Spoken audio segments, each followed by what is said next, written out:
¿Ninguna pregunta más?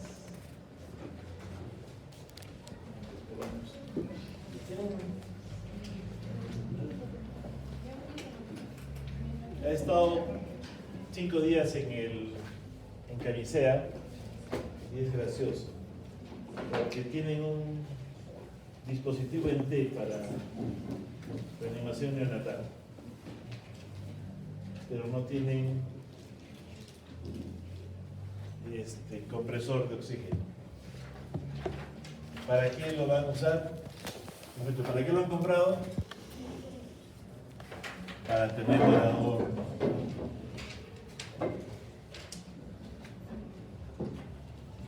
Y además no tienen laringoscopio.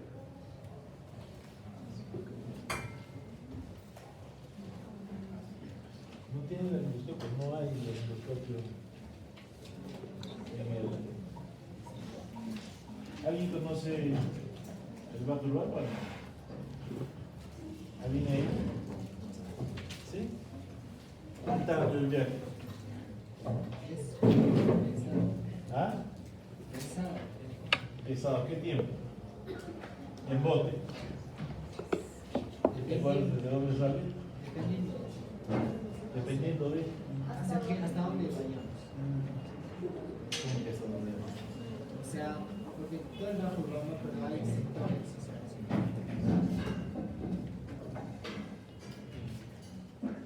Ya. ¿Desde dónde empieza el Bato Urbano? ¿Por qué la vida es seria? Están ellos juntos.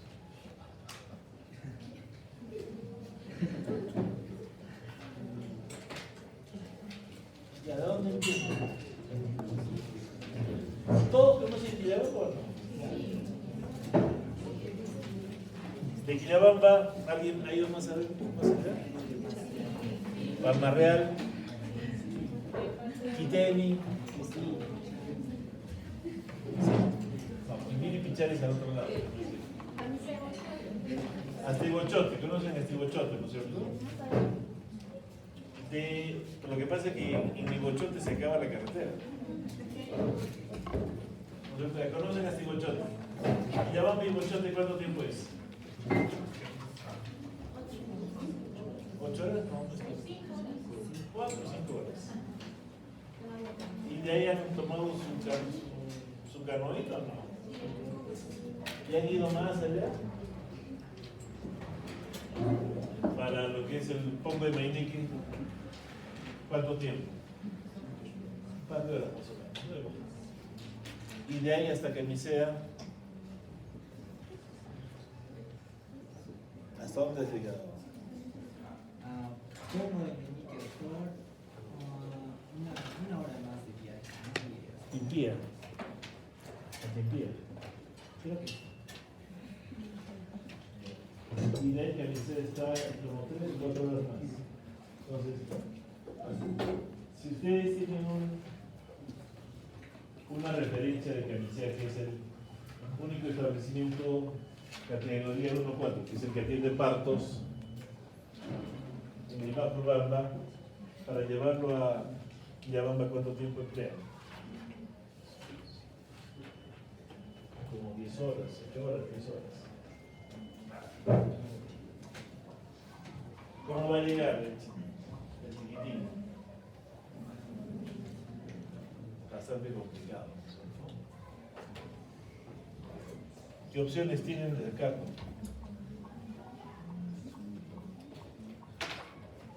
¿Cómo lo sacarían rápidamente? En helicóptero, ¿no es cierto? ¿Cuánto cuesta la hora de helicóptero? ¿Ah? De cerca. ¿Y habrá o no habrá? Sí, hay un montón, ¿verdad? Pero es para el trabajo de la compañía y generalmente no aprueban su uso para acercar al chiquitín o cualquier persona. Entonces, si ustedes tienen esa dificultad,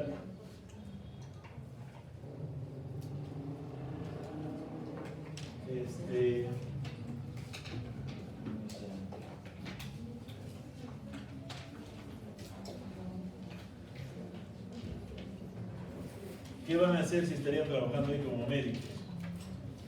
Pensar que no vayan personas que necesiten cesárea, porque el hijo de esta persona no necesita reanimación, ¿verdad? Porque si además no tienen cómo intubar, va a ser un poco complicado.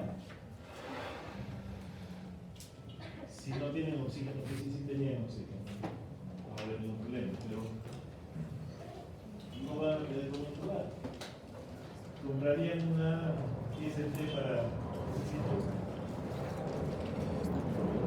sabiendo que necesita aire comprimido, oxígeno comprimido, porque se convierte en un gas inónico. Pero había.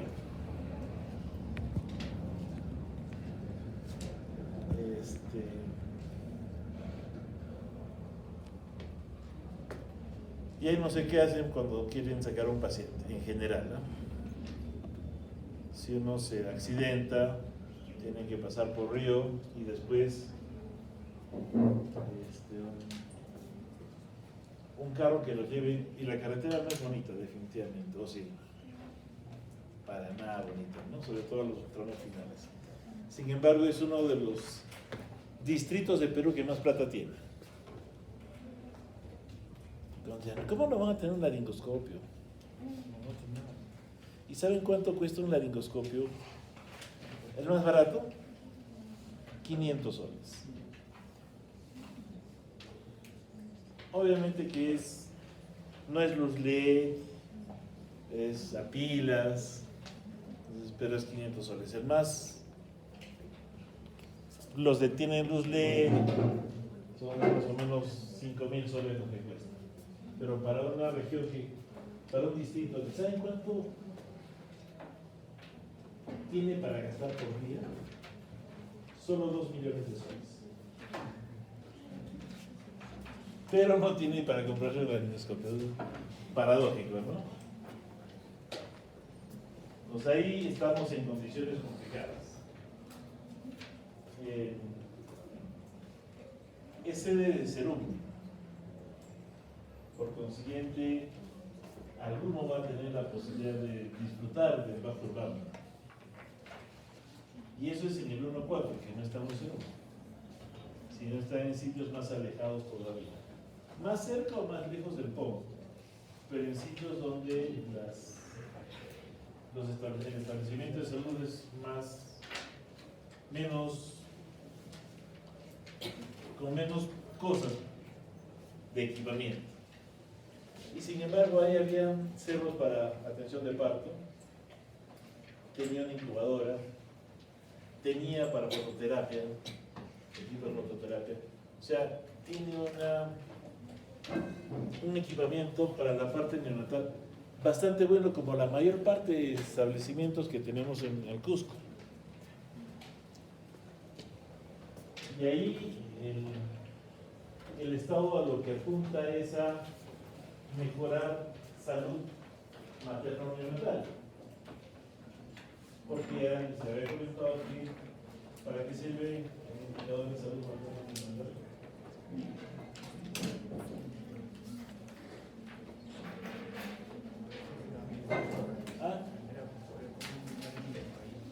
Que era como un ranking país para ver qué tan bien estábamos, ¿no es cierto? Y apunta a ver salud neonatal y salud materna. Entonces, los indicadores de salud apuntan a eso, a compararnos entre los países. Si yo tengo una buena salud materno-infantil, eso quiere decir que mi sistema de salud no está mal. ¿Qué países tienen los mejores programas de salud materno-infantil? Canadá, perfecto. ¿Quién más? Sobrino. Ustedes hemos hablado. ¿Qué otro país? Uruguay no es tanto. Tampoco. La India peor.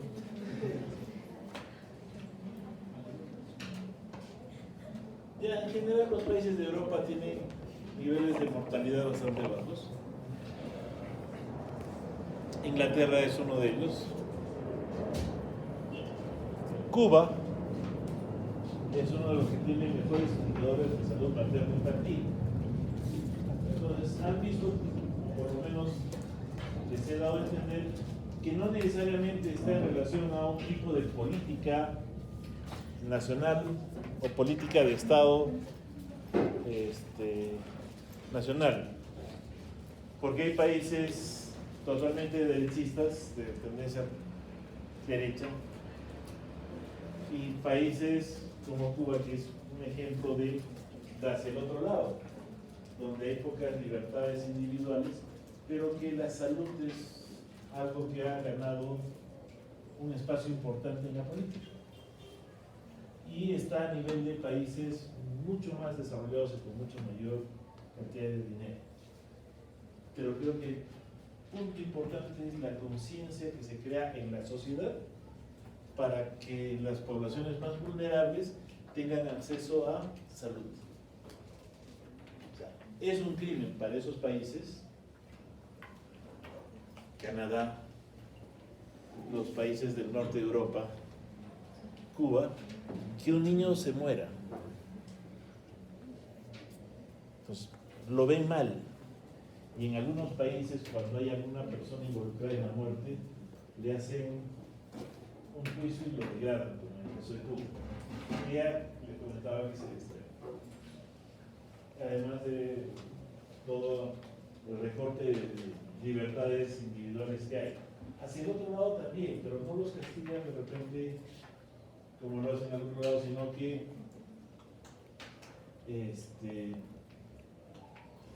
deben tener algún tipo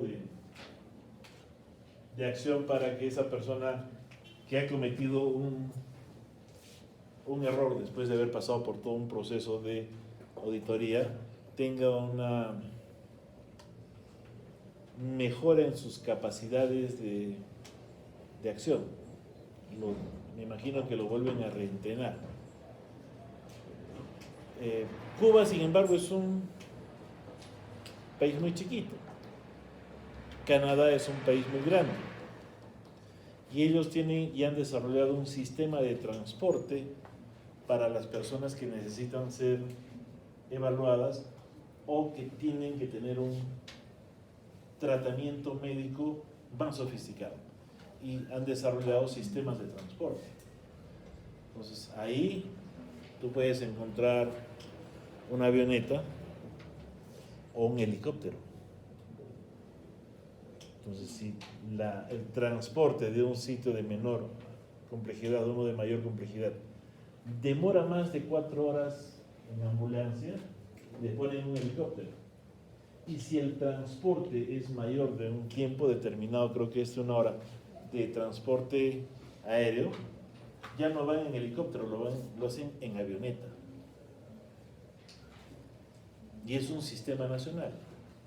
Y eso lo tienen desde hace como 50 años, creo.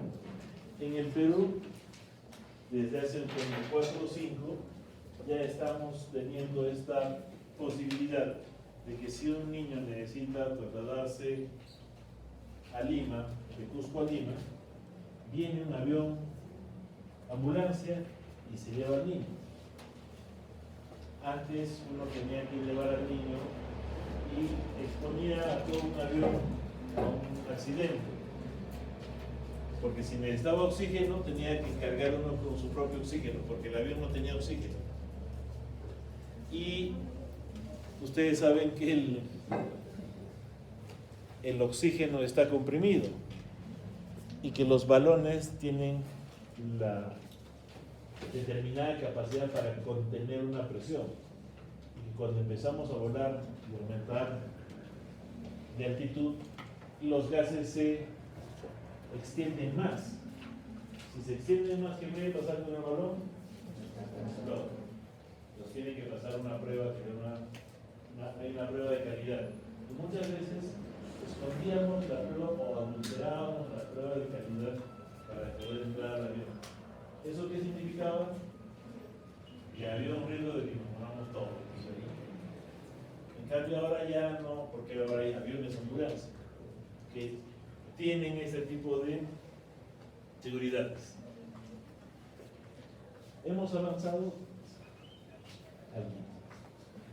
Nos falta un montón, un montón. Entonces, recuerden que además los recién nacidos tienen, por llamarlo de alguna forma, un estadiaje de maduración, ¿cierto? Ahí están desde los que nacen a término y que no hay ningún problema, pero están los que nacen antes. Y los que nacen antes se convierten en un problema, porque esos son los que se van a morir más. Pero también están los que nacen después, que también son un problema, porque tienen más riesgo de morir de un niño que nace a término. Y ahí está una clasificación, ¿no es cierto? Si es prematuro, si es a término y si es postérmino. Las edades 37 a 41, con 37 semanas, porque hasta 36, 6 séptimos es prematuro. Y 41, 6 séptimos es a término. 42 ya es postérmino. Antes de 37, prematuro. Pasa. Y tiene características peculiares cada uno de ellos. Tanto los prematuros, y se pueden clasificar en los prematuros tardíos, los están casi a término, y los prematuros. Y es un corte que está más o menos a las 34 semanas. Antes de las 34 semanas, las posibilidades de morirse son mucho más altas. Y ahí hablamos entonces de, para compararnos mejor, tasas de mortalidad, ¿no es cierto? ¿Y las tasas de mortalidad qué son? Es cuántos tuvieron el defecto o el daño, cuántos nacieron de, y lo pongo en un número que me pueda comparar. ¿Cuántos alumnos llevan pediatría este semestre? 120, 150, 150. ¿Cuántos alumnos son en toda medicina?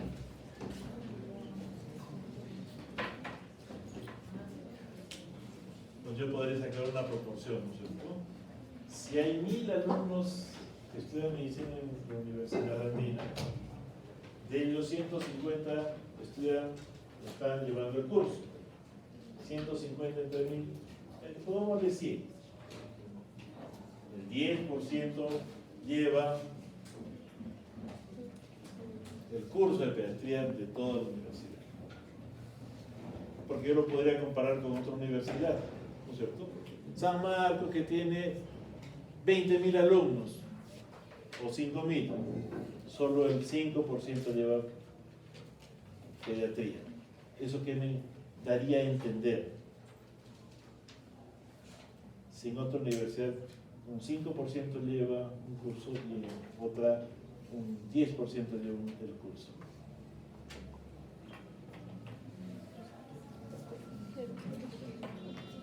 Pongámoslo en números más grandes. Ya. 20% lleva pediatría los que están en la Andina y 5% los que están en la USAC. ¿Qué me diría ese número? ¿Qué podría inferir?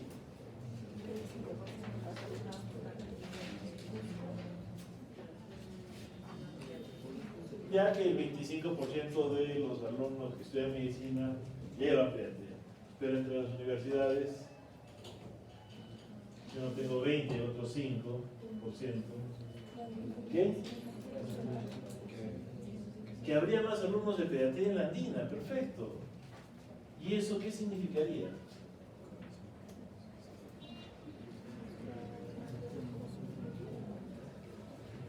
¿No es cierto? Definitivamente hay más alumnos de pediatría en la Andina que en la USAC. ¿Pero eso qué significaría?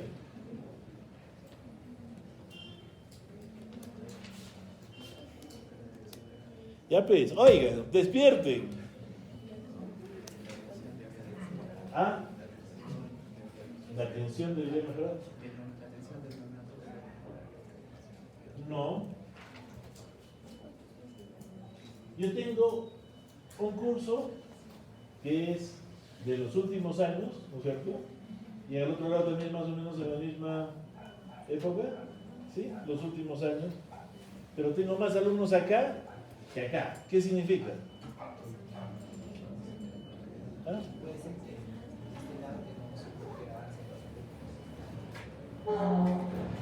Ya, que haya un avance parejo de alumnos y que todos vayan yendo bien, o que hayan ingresado una menor cantidad, pero que todos sigan más o menos igual. Y al otro lado, que tengan un gran número de alumnos, pero que se queden en los primeros años, o sea, o que hayan ingresado más en los últimos 2 o 3 años. Marca una diferencia. Y eso es, finalmente, por estadística. Entonces yo así puedo comparar países porque tengo una tasa de mortalidad acá, más allá. Por eso que me dice, mis niveles de atención también son diferentes. ¿Cuál es nuestra tasa de mortalidad en Cusco? Y eso se los dije, más o menos estamos al 2 por 1000 nacidos vivos.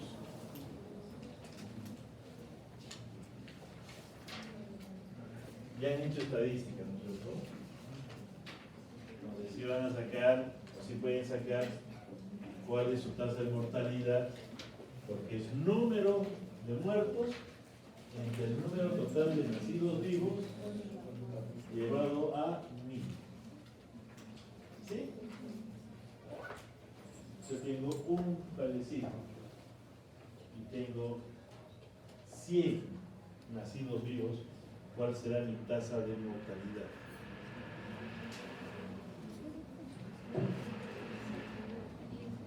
Uno entre 100 por 1000. 10 por 1000. No es el 10%. ¿No es cierto? Si yo tengo el 10 y no lo he multiplicado por 100, lo he multiplicado por 1000. Entonces 10 por 1000 nacidos vivos. ¿Sí? Es cuestión de cero nada más. 10 por 1000 nacidos vivos. Y las tasas en neonatología se calculan en 1000 por 1000 nacidos vivos. Y las tasas de mortalidad materna se miden por 100.000. Igual, si yo tengo una mamá que ha fallecido y han habido 100 partos por 10.000 o por 100.000, ¿cuál es mi tasa de mortalidad? ¿Cuánto? 1 entre 100 por 100.000. ¿Cuánto? 1000. 1000 por 100.000 nacidos vivos.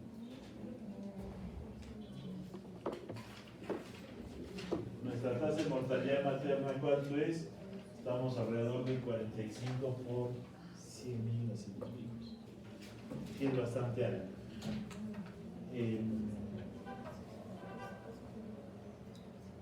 Cuba creo que está por 0.3 por 1000 nacidos vivos la tasa de mortalidad neonatal. Pero tiene algunas peculiaridades. Cuba tiene, el aborto está permitido. Cuando descubren un feto con problemas genéticos, el aborto terapéutico. En cambio, nosotros no. En otros países está también permitida esa práctica. Por consiguiente, si yo hago una detección de una trisomía 13 o una trisomía 18, que por lo que nos dice el manual de reanimación son incompatibles con la vida y que no vamos a hacer ni vamos a recomendar que haya reanimación, ese momentito nos va a hacer elevar nuestra tasa de mortalidad. Sí.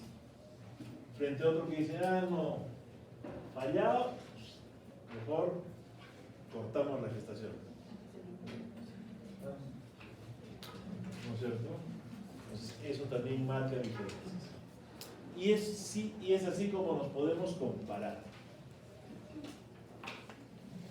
Entonces, no el hecho que tengamos mayor cantidad de gente que estudia medicina, vamos a hacer que disminuyan algunos problemas de salud.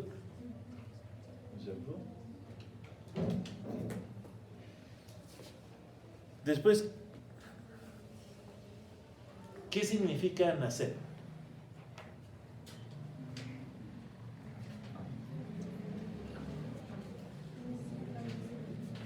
¿Qué significa nacer?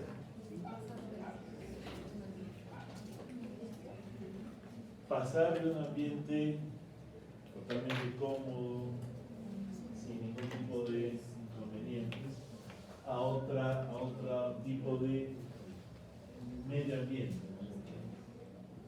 Pasamos del vientre materno a un mundo externo donde van a cambiar muchas de nuestras formas de vivir hasta ese momento, de las cuales las más angustiantes y preocupantes, ¿cuáles son estos cambios? ¿Cuál es el cambio más dramático que tenemos?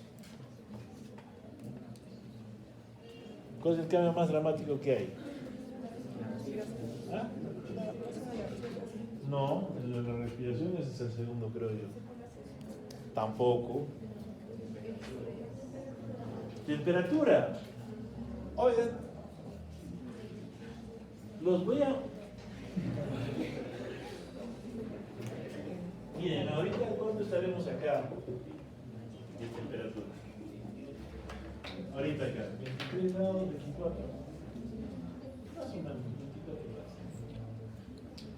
A ver, ¿algún voluntario o voluntaria para el experimento? ¿Ninguno? Los que llegan tarde. ¿Qué pasaría? Alguien del bombero, miembro de algún cuerpo de rescate. ¿Nada? ¿Nadie? ¿Miguel? ¿Alguna vez has hecho rappel? Sí, no sé. Imagínate que quisiéramos hacer una demostración de rappel. Todos los instrumentos de seguridad, de fuera de vida, y de lo que estás acá, las ventanas cerradas, o sea, con más calor todavía. Primero te desnudaríamos.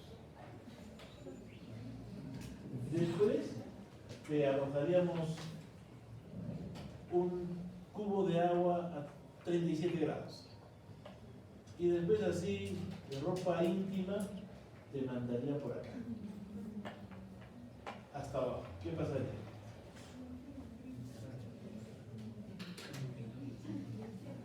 Se enfriaría, ¿no es cierto? Podría generar hipotermia. ¿Y qué va a pasar? Se desmaye. Después, ¿cómo lo vamos a encontrar abajo? Temblando como perro chino, ¿no es cierto? Ya. ¿Y eso es lo que pasa con un feto? Sí, pues. Está a una temperatura de 37 y de repente lo obligan a salir a un ambiente que tiene temperaturas más bajas o más altas, pero que no está adaptado para poder mantener una temperatura constante. Porque si está, ahí hemos estado a 36 grados a la sombra. La temperatura recomendada para una sala de parto, ¿cuál es? 36 grados, está en 36. Calor. Pero ¿qué va a pasar para que uno no tenga tanto calor? O aire. Y recuerden cuáles son las formas de pérdida de calor. Entonces, esas formas de calor de pérdida de calor, hacen que el feto cuando nace baje la temperatura hasta en 4 grados, en las condiciones más ideales que pudiéramos ofrecer. Ahorita están ustedes a 36 grados, 37, más o menos, porque esa es nuestra temperatura normal.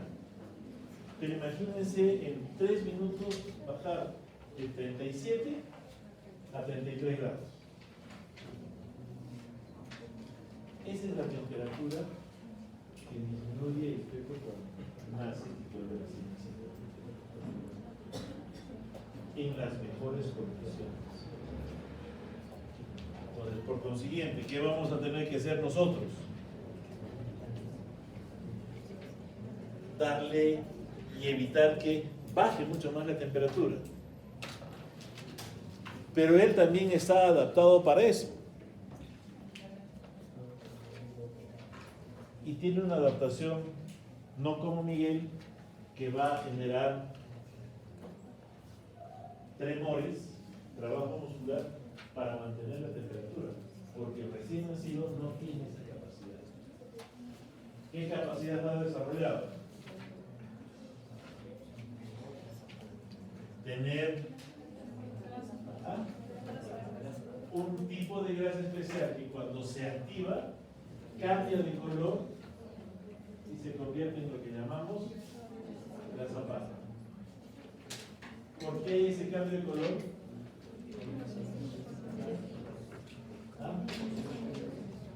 Vascularización no. ¿Por qué ese cambio de color? ¿Por? No. Tampoco.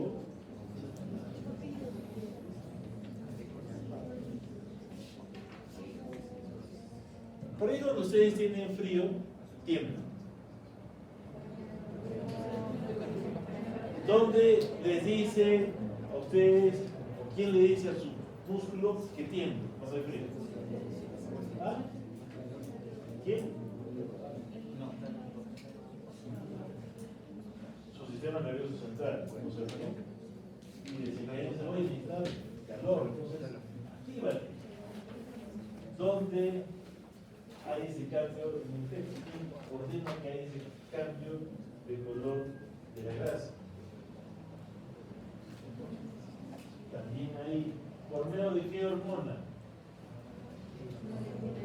Si recuerdan el gráfico que estaba ahí, acetilcolina.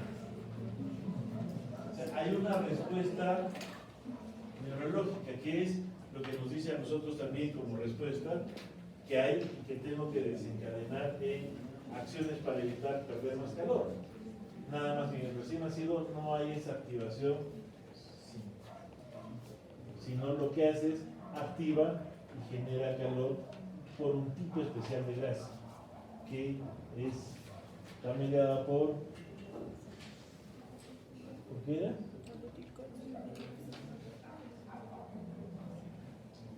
Por el sistema autonómico con beta receptores, ¿no es cierto? Y acetilcolina, que además es ayudada por el GNP cíclico y que además interviene también la hormona tiroidea, ¿no es cierto? ¿Recuerdan cómo es? ¿Y qué es lo que hace esa grasa parda? Esa grasa parda lo que hace es que en vez de liberar ATP, libera energía calorífica. El sistema cambia, ya ese GNP cíclico no libera ATPs, sino energía para mantener temperatura. Y el sistema es tan eficiente que puede hacer que un niño recién nacido tenga una temperatura cercana a lo normal y no se muera por 3 días sin comer nada. ¿Recuerdan el terremoto de Turquía? 3 días sin comer nada y lo encontraron vivo. Entonces, ¿cómo se libera esa energía? Entonces, ¿sí?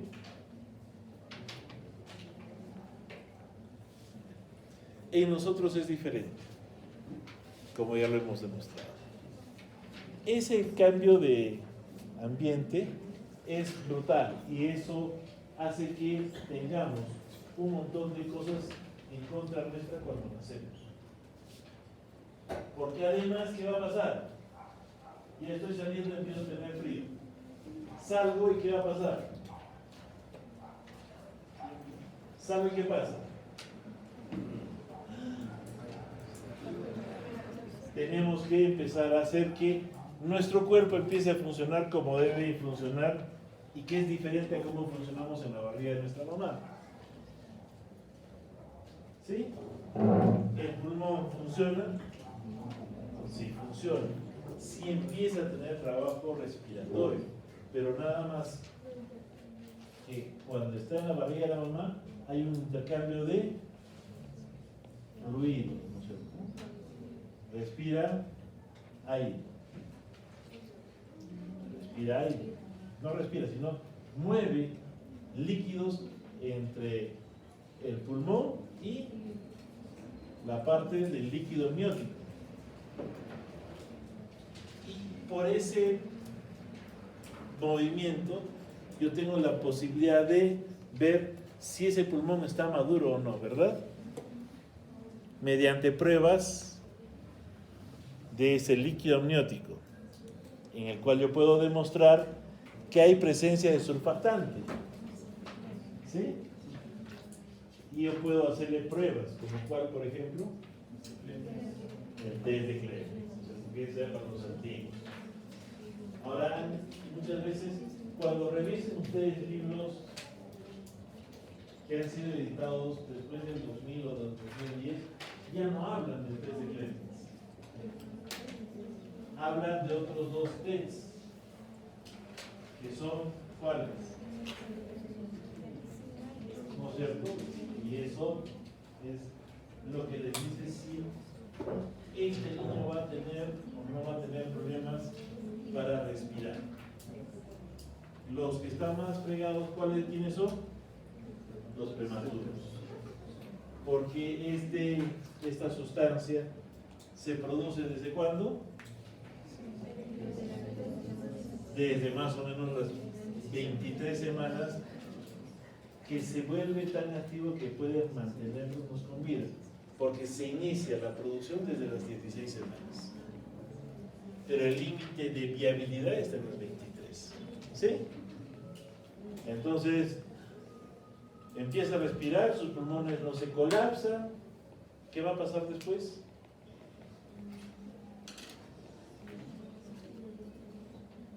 ¿Qué va a pasar? Entra más aire al pulmón, pero también entra líquido.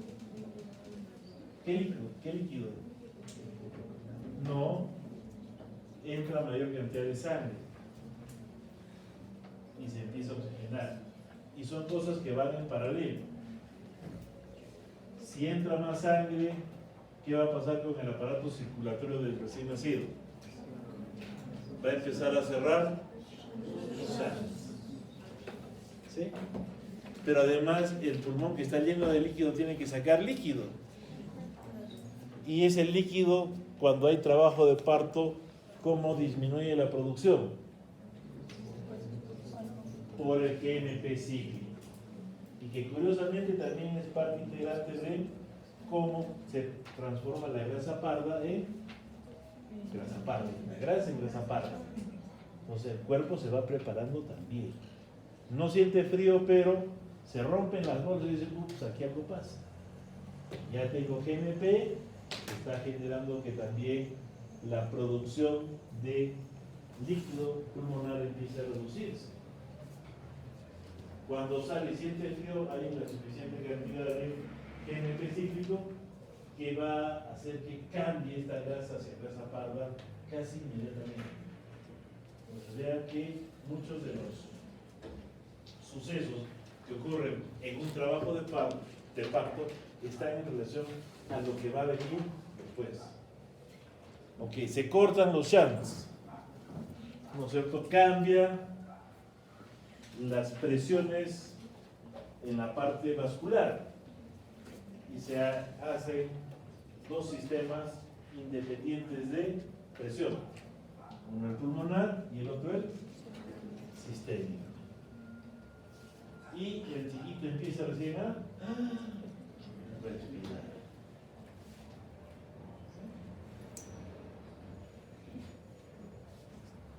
Hasta ahí, ¿no es cierto? Todo bien.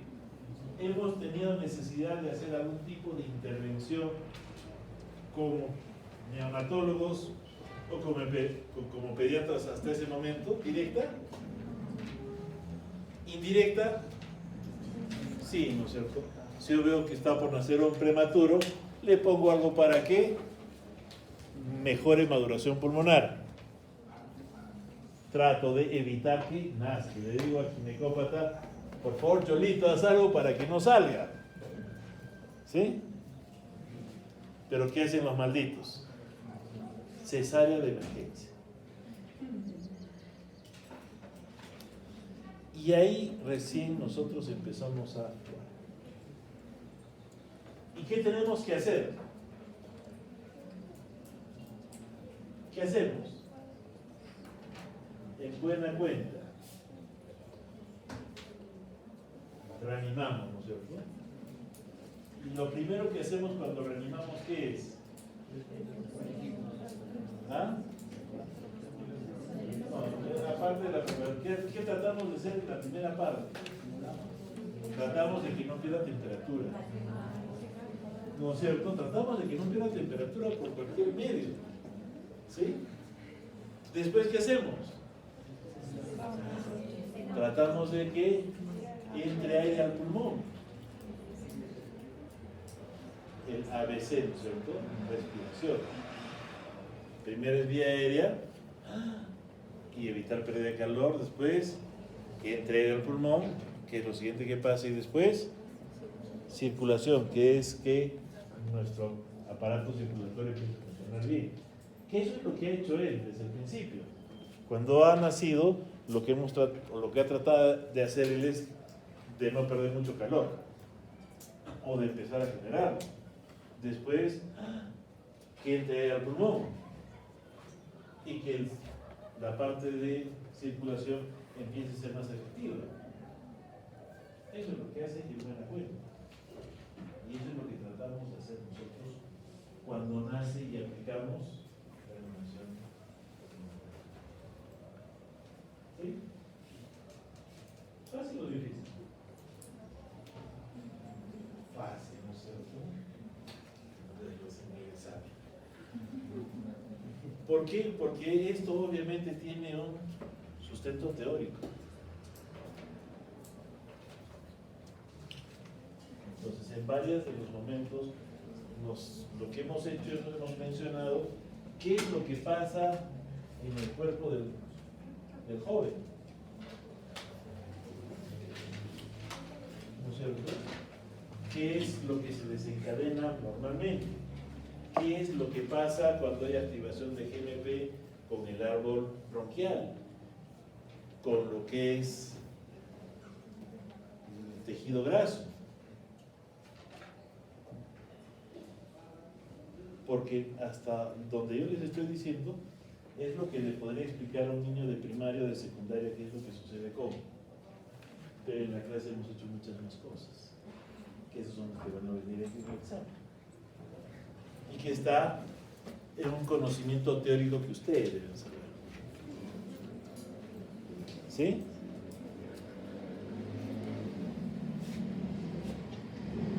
Entonces es una secuencia lógica, ¿no es cierto? Porque además ya lo han hecho en otros cursos, porque lo han hecho en embriología, ¿no?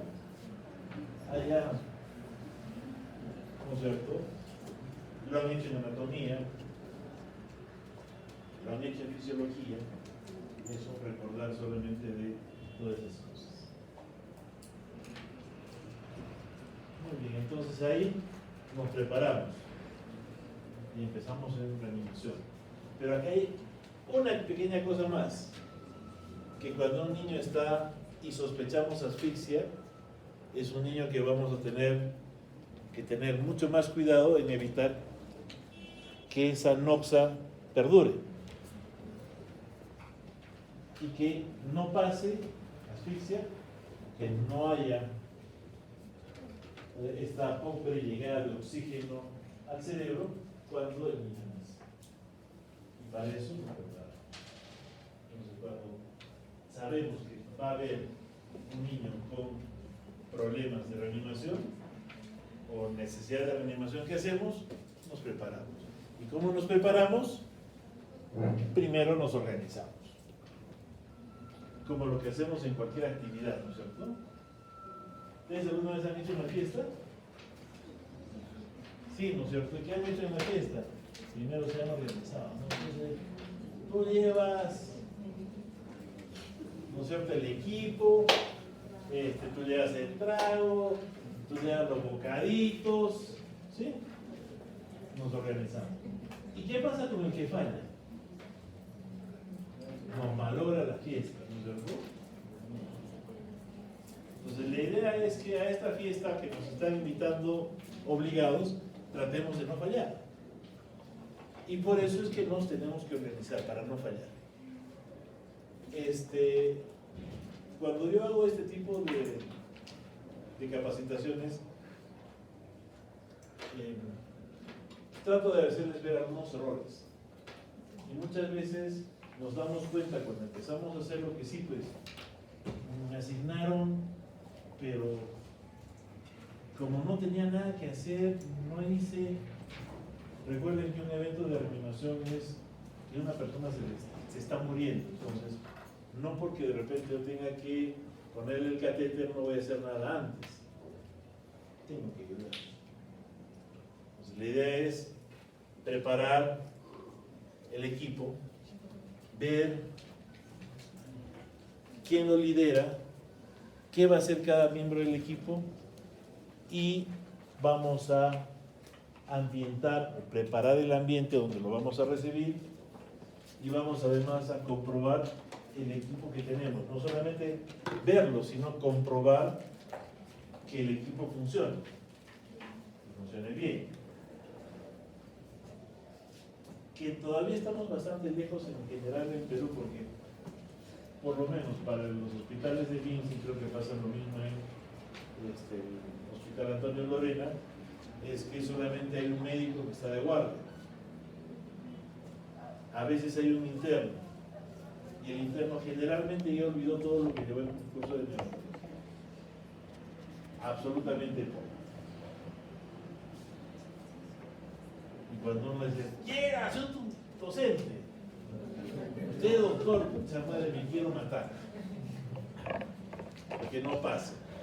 Eso, por favor. Entonces, cuando nace, entonces no hay capacidad de poder armar un equipo par. Tenemos que ver. Y cuando nace, sí tenemos que hacer 3 preguntas de cajón, ¿cierto? Primero, y yo eso lo puedo saber antes, ¿es a término o pretérmino? Si es pretérmino, digo, pucha, tengo que hacer un montón de cosas. Pero si es a término, hasta ahí llega mi posibilidad de planificar. Porque las otras 2 cosas las tengo que ver recién cuando el niño nace. Y es llora, respira, tiene buen tono. Y ahí hay una delgada diferencia entre lo que es reanimación y atención inmediata de recién nacido. Algo más o menos, hago exactamente lo mismo en ambas situaciones. Porque lo seco con una toalla, lo estimulo, veo que no tenga nada en la boquita para que pueda generar un problema de asfixia o que no entre aire al pulmón. Le cambio el pañal, reposiciono cabeza y veo que sigue llorando. Hago exactamente las 2 cosas, pero en una sé que está bien. Que sí, pues podría demorarme, podría limpiarle la piecita con tranquilidad, con paciencia, con humor. Pero en el otro lado, ¿qué es lo que tengo que hacer? Lo tengo que hacer de tal forma que reaccione. Y esa es una diferencia importante. Si van a hacer una reanimación, asuman que es una reanimación. Si decidieron no hacer la reanimación, asuman que no es una reanimación, mientras que acá no me voy a angustiar. Acá voy a estar angustiado, se me va a aumentar la presión arterial, mi corazón va a empezar a latir más rápido. Y de hecho, cuando yo atiendo un parto, todavía me asusto. ¿Y eso qué va a generar en mi cuerpo? Liberación de adrenalina. Está como la mamá, como el chato, todo asustado. Pero cuando nace y me nace mal, aumenta la liberación y voy a estar más angustiado, con más taquicardia, con más estrés. Porque inicia una reanimación. Y ese es un concepto que lo deben tener ustedes bien claro. ¿Sí? ¿Qué tengo que evaluar en los 30 segundos? Frecuencia cardíaca, frecuencia respiratoria y según el libro es oximetría, ¿no? Ya no hay y no se evalúa coloración, porque para mí ustedes pueden estar rosados y si les pongo el oxímetro de repente están óxidos. Por eso es oximetría. Sigamos con color nosotros en el mapa. Si todo está bien, tengo una frecuencia cardíaca de más de 120 y la frecuencia la tengo que contar en 6 segundos solamente y después multiplicar lo que he encontrado por 10 para que sean 60 segundos. 6 segundos más que suficientes. ¿Y qué me dice eso? Que si el corazón está latiendo bien, si la frecuencia respiratoria veo que está llorando, el color está rosadito, o si tengo un oxímetro que me dice que está en 70% de oximetría, ¿qué voy a hacer? Nada. Recuerden que al primer minuto la oximetría puede ir de 60 a 65. Si está en 70, está menos rosadito, entonces no hay por qué hacer absolutamente nada. Todos lo han hecho así. Me preocupa los chicos que han estado con la doctora Cheris y la doctora Carmen. ¿Quién está con Cheris? ¿Carmen? ¿Lo han hecho con chicos? ¿Sí? Ya no me preocupo. Entonces, ¿qué va a pasar si es que falla? Tengo que darle ventilación a presión positiva, ¿no es cierto? Y la ventilación a presión positiva ya necesito usar algo diferente para hacer que entre aire al pulmón. La bolsa de ventilación a presión positiva, que es lo que tenemos en la mayor parte de nuestros establecimientos. Y lo que tengo que hacer es tener un buen sello y empezar a darle y hacer que entre aire al pulmón, sin reventar el pulmón al chato. Y asegurarme de que el tórax se expande. Si ustedes logran ver que se expande el tórax, si ustedes notan que el tórax se expande, eso quiere decir que hay muchas posibilidades de que el niño reaccione. Y 30 segundos después, que tengo que ver, de nuevo frecuencia cardíaca, frecuencia respiratoria ahí. Si las cosas van mal, hay menos de 60 latidos por minuto, ¿qué tengo que hacer? Y el masaje cardíaco lo tengo que hacer con una persona más. Si estaría solo en el hospital y tengo que hacer masaje cardíaco, ¿qué hago? Nada. Tengo que seguir dando ventilación a presión positiva y esperar que venga alguien.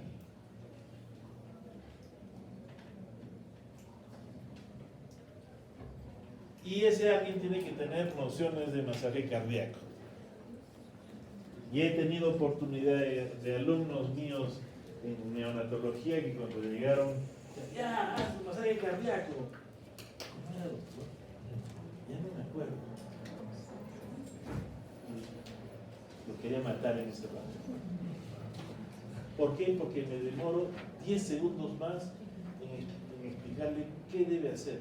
Y son 10 segundos que perdemos la oportunidad de que el niño no tenga un problema importante el resto de su vida. Entonces, traten de no olvidarse jamás, nunca de lo que podemos enseñar. Entonces, ahí, al inicio, la frecuencia respiratoria es de 40 a 60 por minuto. Cuando hay masaje cardíaco, es 3 compresiones y una ventilación. Y esas 3 compresiones y esa ventilación tienen un tiempo de 2 segundos. ¿No es cierto? Sigue con una frecuencia de 60 o menos de 60. ¿Qué tenemos que utilizar? Adrenalina. ¿La concentración cuál es de adrenalina? 0.0. ¿Y la ampolla de cuánto viene? De 1 miligramo y es la concentración de 1 miligramo. ¿Cuál es la concentración que debe usar? 1 en 10.000. ¿Y la dosis? 0.1 a 0.3. Y traquear 0.5 a 1, que es la peor forma de ponerle, ¿no es cierto? Por consiguiente, lo importante cuando hacen reanimación es tener una vía central, una vía endovenosa lo más rápido posible. Y ahí necesito otra persona. Ya van 3. Por lo menos, hasta ese nivel. Recuerden que si van a usar adrenalina, le dosan o le ponen también un poco más de cloruro para que por arrastre toda la medicación le llegue al paciente y no se quede en el catéter. ¿Dónde van a tener una buena vía y de fácil acceso? La umbilical. Y la umbilical es un veneno. ¿Sí? Lo pueden canalizar a un niño en menos de 15 segundos. Cierra. ¿Cuánto van a usar de adrenalina? ¿Cuántas dosis pueden usar? 2 a 3. Entre 3 a 5 minutos. Y si no hay ningún tipo de respuesta, ¿qué tiempo van a parar la reanimación? 10, es lo que dice el niño. Después de todo ese evento, finalmente el niño logra salir. ¿Qué van a hacer con ese niño? Lo van a hospitalizar si es que el evento de reanimación ha sido muy prolongado, para observar que no haya habido un episodio de asfixia intencional. Porque esa es la mayor preocupación que tenemos. ¿Y cómo se define asfixia? Para nosotros, para la FIGO. Una acidosis con un pH 7.1, quedamos. ¿Quién hizo esa parte de la charla? ¿Quién hizo la 7.1? ¿Y qué más? ¿Un exceso de bases? Menos 13, ¿no es cierto? ¿Qué más? Ese era un criterio. ¿Qué más? Apgar menor de 3 o menos al 5º minuto. ¿Qué más? ¿Ah? Por eso, ¿dónde están ustedes? Ahora, acabamos de decir pH y después, ¿no es cierto? Están de mente ausente y cuerpo presente. El pH, está el Apgar, están los signos neurológicos y falla orgánica múltiple. ¿Qué es falla orgánica múltiple? Compromiso de dos o más órganos. Que en el caso, los más frecuentes, ¿cuáles son? Neurológico, metabólico, ¿no es cierto? Porque si ya tienen un pH menos de 7.1, ya es una falla metabólica. Y si tienen además convulsiones, es una falla neurológica. Dos o más sistemas involucrados en la falla orgánica.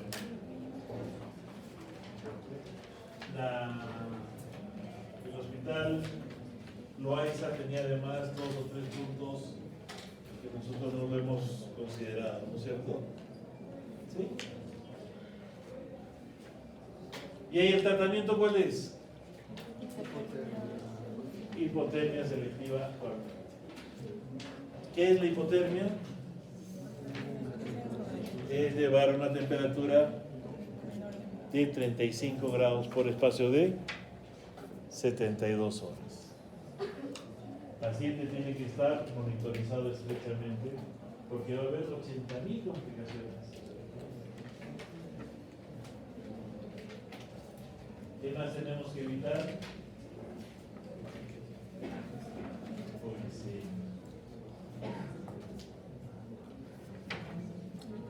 Porque de por sí la hipoglicemia puede generar confusión.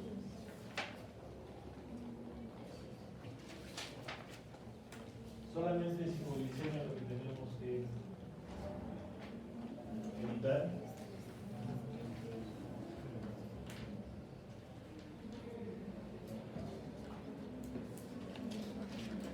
Si es prematuro, tenemos que usar surfactante. Si sospechamos de una infección, antibióticos. Si sospechamos de un problema en neumotórax, subpláquico, en el tubo.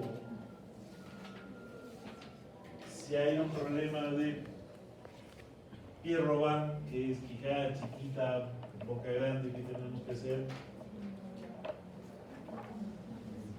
¿Se acuerdan o no? Ponerle un tubo para que pueda respirar. Si tiene atresia de Coanas, un chupete. ¿Qué más? Si tiene una hernia diafragmática, intubar y evitar que respire. ¿Sí?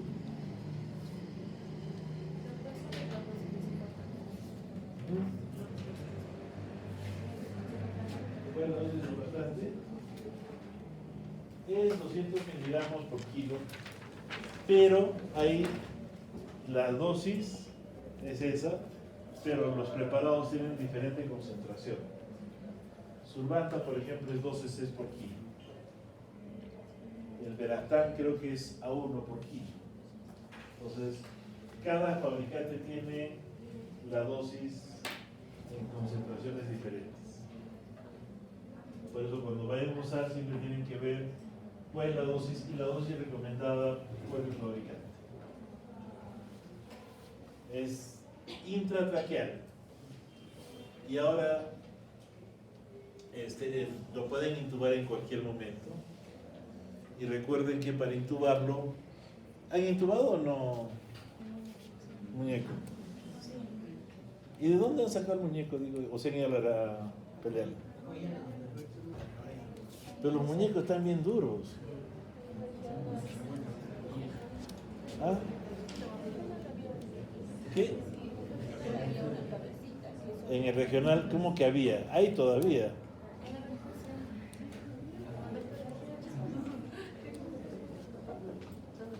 En el regional, sí. Yo estaba preocupado por los demás. Os pueden intubar al niño en cualquier momento.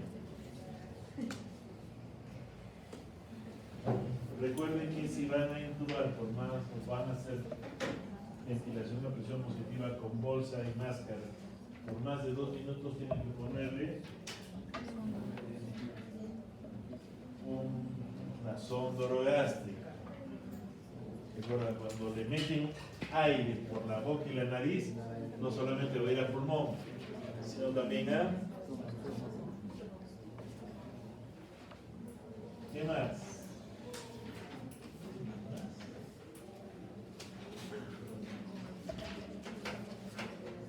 ¿Qué más hay?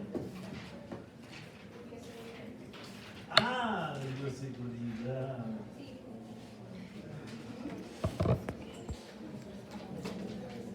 En todo momento, ¿qué tienen que hacer? Lavarse el personal. ¿Qué más?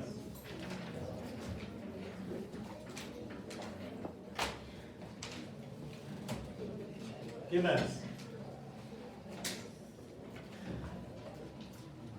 ¿Solamente las manos? También tienen que hacer un lavado y una esterilización de lo que tengan que utilizar, ¿no es cierto? ¿Qué más? Que hay diferentes sustancias para esto, que las sustancias inertes que vamos a estar usando la podemos lavar o limpiar con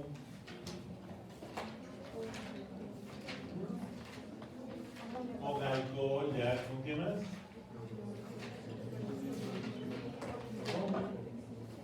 Con lejía, después clorexidina, después amonio cuaternario, ¿no es cierto? Y los niveles de bioseguridad, las clases de bioseguridad, ¿no es cierto? Que van, y solo, supongo que habrán leído, ¿no? Todavía. ¿Sí? ¿Han leído? Más o menos 4 niveles, ¿no es cierto? El nivel más alto de bioseguridad, ¿qué implica? Que uno tenga que entrar con un traje presurizado, totalmente presurizado, y sin tener en contacto con la sustancia del ambiente, en lo absoluto. El grado 3 es que yo tenga que tener extracción continua de aire, y que tenga yo protección de boca y ojos inclusive. El grado 1, lavado de manos.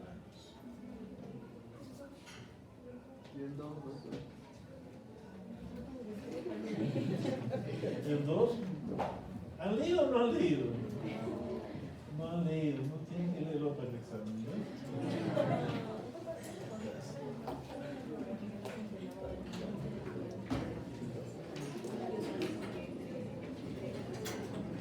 A ver, acá hay una duda. ¿Qué tiempo van a lavarse las manos? ¿Qué tiempo? 60 segundos, porque dice de 10 a 20, ¿no es cierto? ¿De 30? ¿De 40? ¿O 60 segundos?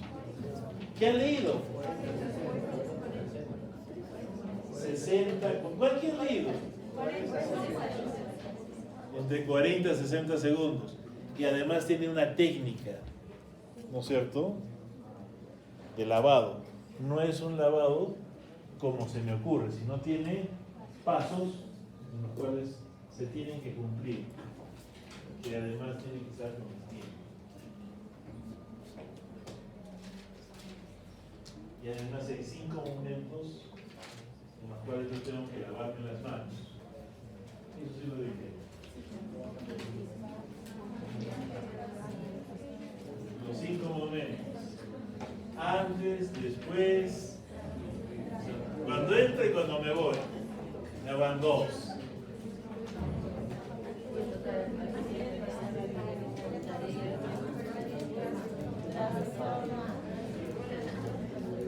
Entonces ya, eso también lo tienen que saber, ¿cierto?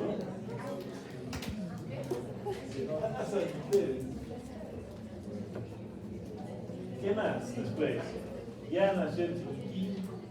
¿Qué más sigue si nos van a hospitalizar?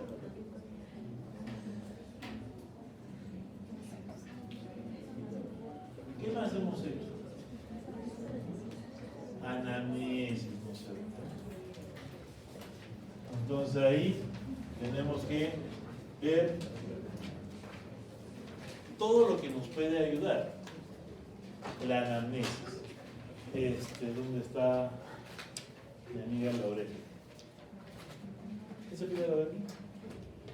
Te dije que eras de Bamba, ¿no es cierto? Entonces, si yo sé de dónde es, ¿yo puedo presumir alguna patología? Sí. Porque hay una descendencia. Entonces, hay nombres peculiares. Vale. ¿De qué sufrieron los bambinos? Mala memoria. ¿Sí? Si hubiera, a ver,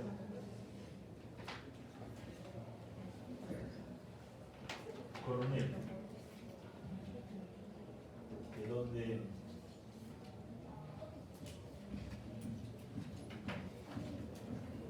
¿Dónde hay? En Apurímac, ¿no es cierto?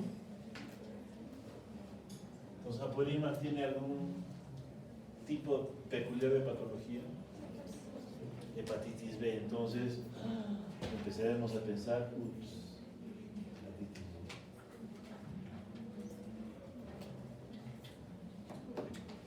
B. Entonces, eso desde ya el inicio de una anamnesis podemos ir empezando a pensar en una patología. Si viene de una comunidad alejada, que es endogámica, y que los apellidos son Quispe, o Mamani, o Carlos, ¿qué sospecharemos? De endogamia y de consanguinidad.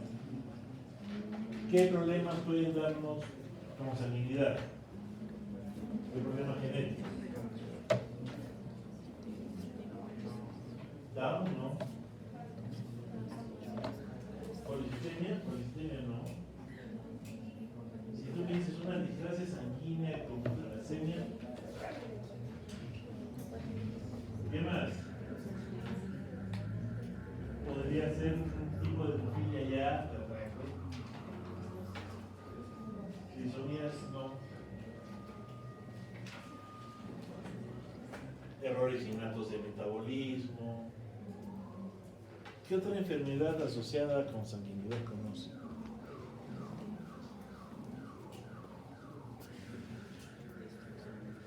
Talasemias. ¿Qué más? Mucopolisacaridosis. ¿Qué más? Oiga, ¿qué más? Oiga.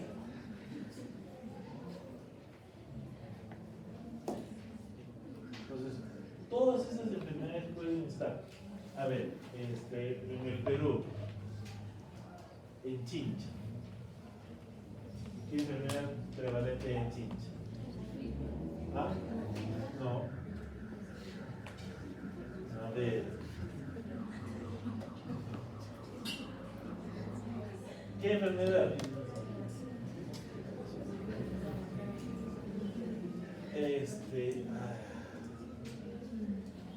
ELA.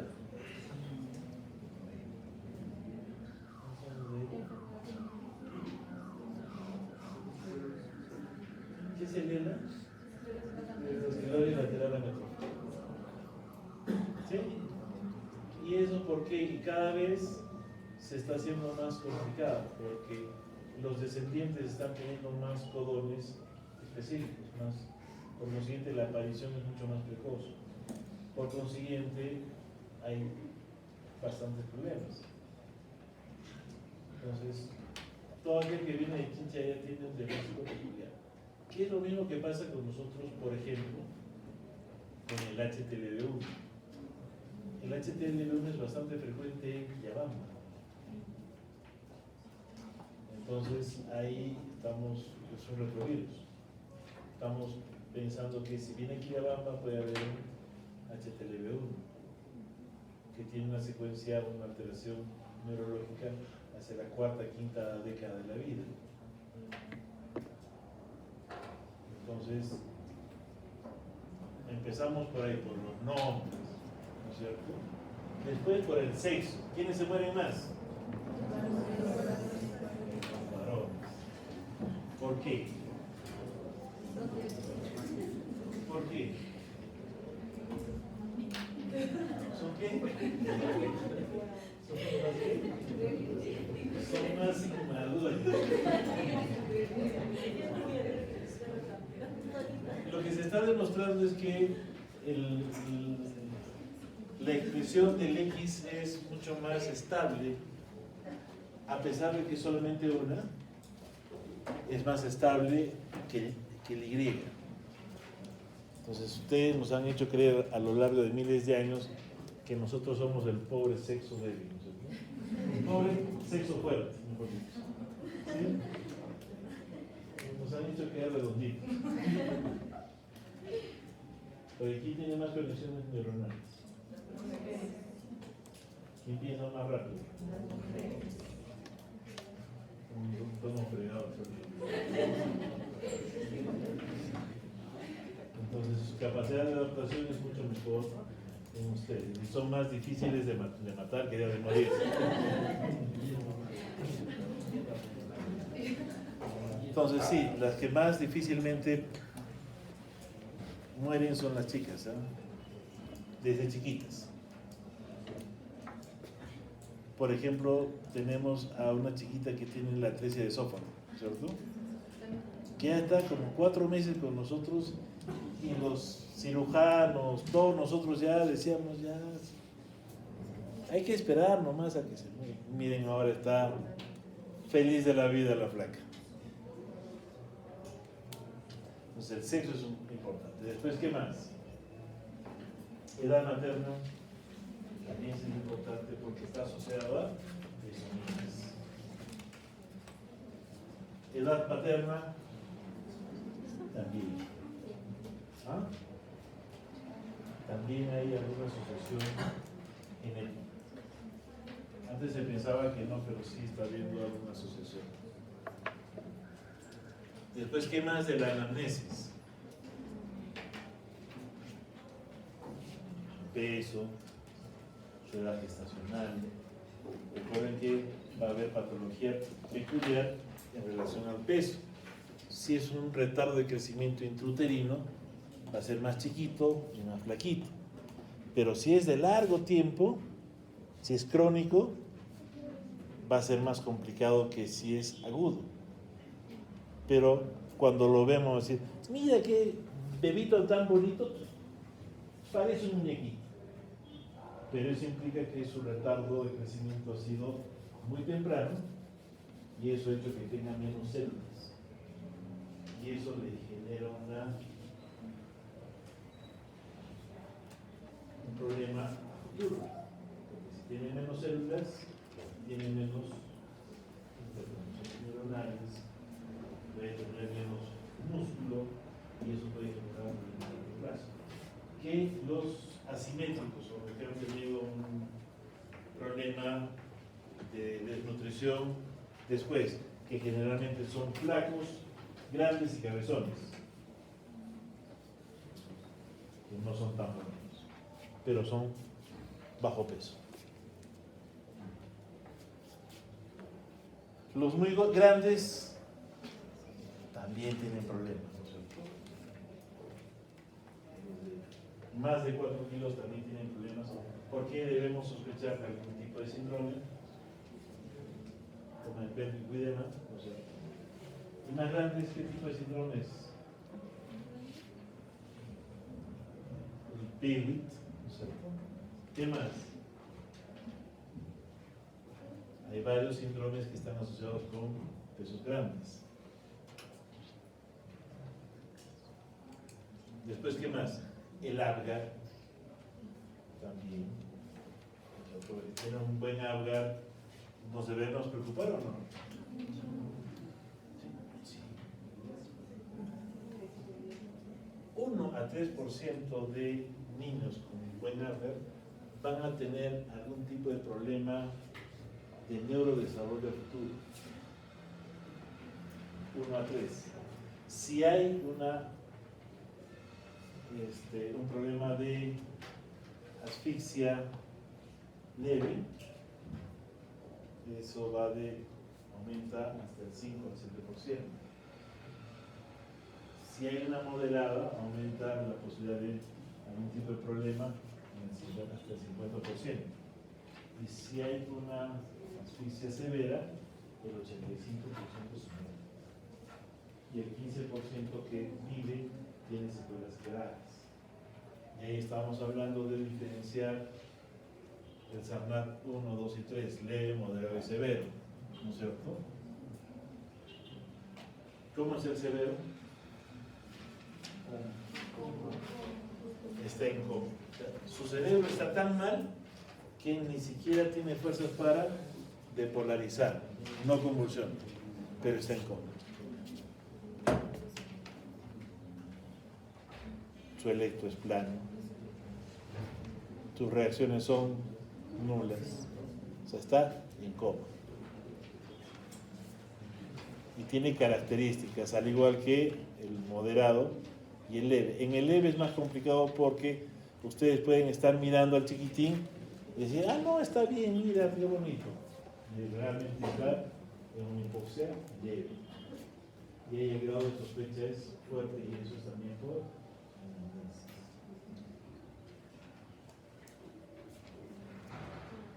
Después, ¿importa los antecedentes familiares o no? Sí. ¿Cuáles, por ejemplo? ¿Qué antecedente familiar les llamaría la atención? Hipertensión, diabetes.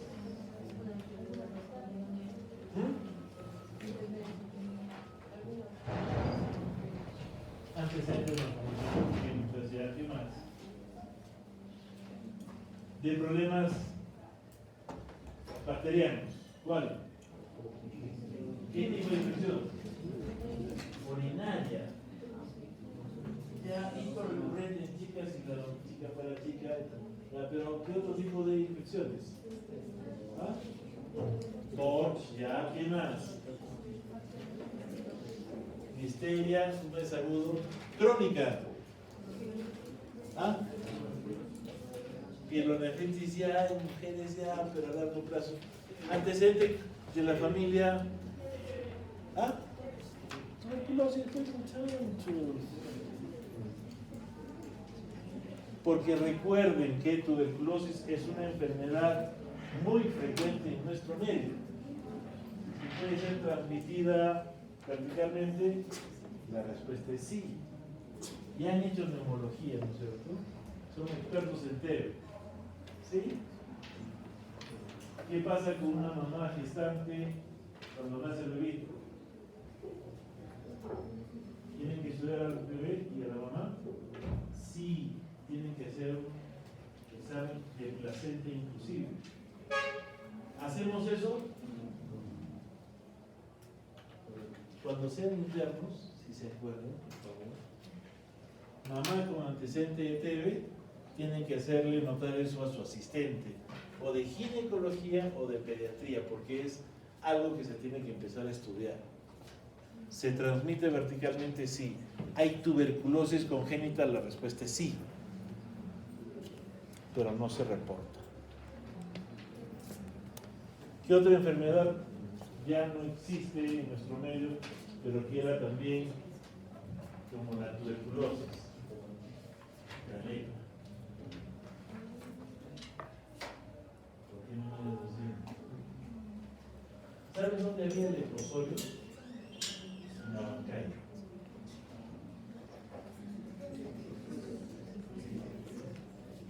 De verdad. La lepra era una enfermedad bastante común en los 40, 50 en Perú. Entonces, ustedes lo conocen al doctor Ernesto Guevara, ¿no? ¿No lo conocen? ¿Jamás han escuchado de él? ¿Nunca? ¿Nunca han escuchado? ¿Por qué me miente descaradamente? ¿Lo conocen a un fulano que se llama Che Guevara? ¿Lo conocen a Ernesto Guevara, pues? ¿Qué se pasan ustedes?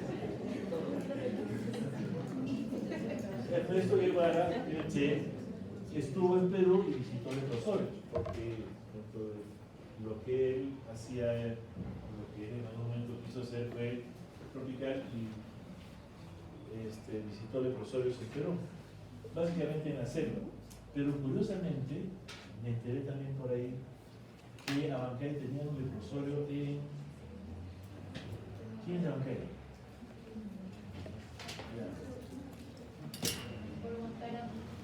Huancarama. ¿No es cierto? No, no he llegado ahí, pero en Huancarama hay un leprosorio. En Huancarama está usted, está en Abancay, y ahícito nomás, ¿no?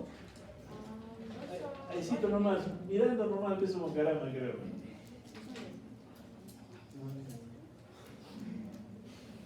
Lo que pasa es que ustedes pueden, la peculiaridad de Apurímac, ¿cuál es?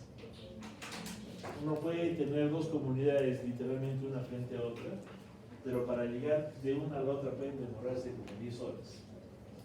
Porque primero tienen que bajar toda la cuesta y después toda la subida. ¿Sí? Y Huancarama está ahí nomás, ustedes literalmente casi la pueden ver, pero había leprosorios. Entonces, si había leprosorios en la sierra o en sitios cálidos, donde por ejemplo hay hepatitis B,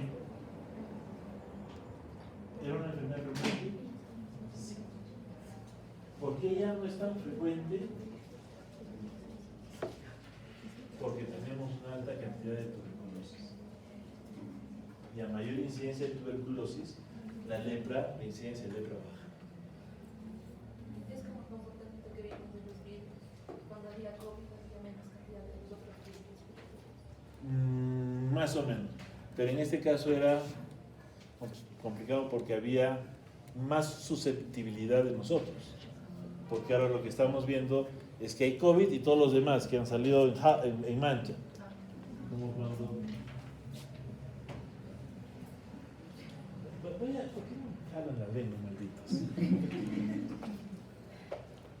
Ustedes saben qué es lo que pasa cuando los cadetes de las escuelas militares salen después de 6 meses de encierro, ¿no? ¿No? Se van y se pierden, pero así. Toman lo que no han tomado en 6 meses. Igualito. Los virus han estado contenidos y ahora que han salido y que estamos saliendo todos, los malditos han empezado a estar y a hacer la bacanal. Tanto así que cuando veo pacientes, dicen, doctor, mi hijo está mal y tiene algún problema de inmunodeficiencia. ¿Por qué? Porque hace 4 meses no sale, o 5 meses no sale. Y uno le empieza a hacer la historia y es un resfrío tras otro y tras otro y tras otro. Está mejorando y de repente otra vez un poquito de fiebre y otra vez está frondoso. Ya está mejorando y de repente otra vez un poquito más de moco y empieza a tener tos. Igual pasa ahora. Entonces, ¿eso qué quiere decir? Que la contención ha sido básicamente de aislamiento. Pero era más fácil porque no teníamos ningún tipo de defensas contra COVID y por eso nos enfermábamos casi todos o al menor contacto. En cambio, en lepra y TB pasa todo lo contrario. Mientras una aumenta, la otra disminuye. Ahora, felizmente ya no hay mucha lepra y eso lo convierte en un problema bastante grande. ¿Alguno de ustedes ha visto lepra? ¿Ah? Doctor, no entiendo esa parte. ¿Por qué si hubo lepra y la incidencia de tuberculosis sube, entonces por qué la cantidad de la incidencia de lepra baja? O sea, obviamente, tiene un poco de sentido, ¿no? Pero la misma cantidad de población que tiene lepra debería mantenerse igual. Baja. Porque hay un efecto de competencia entre los dos. En Lima, yo he llegado a conocer el leprosorio. Había un leprosorio en Lima. El hospital de Iquía se llamaba. Yo cuando fui, y lo fuimos a conocer durante el curso de infecto, ya eran pocos los que tenían y la mayor parte eran familias de los que habían tenido o se habían curado. Recuerden que la lepra se cura.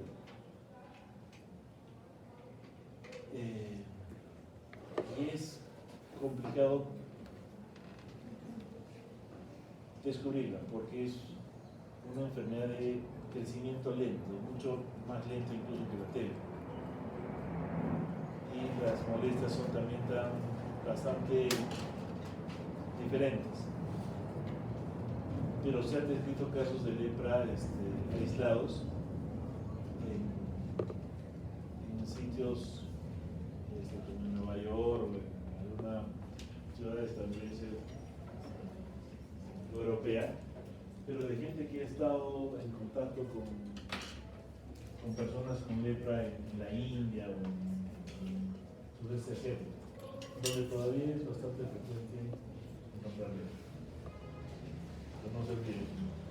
La historia de la medicina es una historia bastante interesante en el Perú inclusive.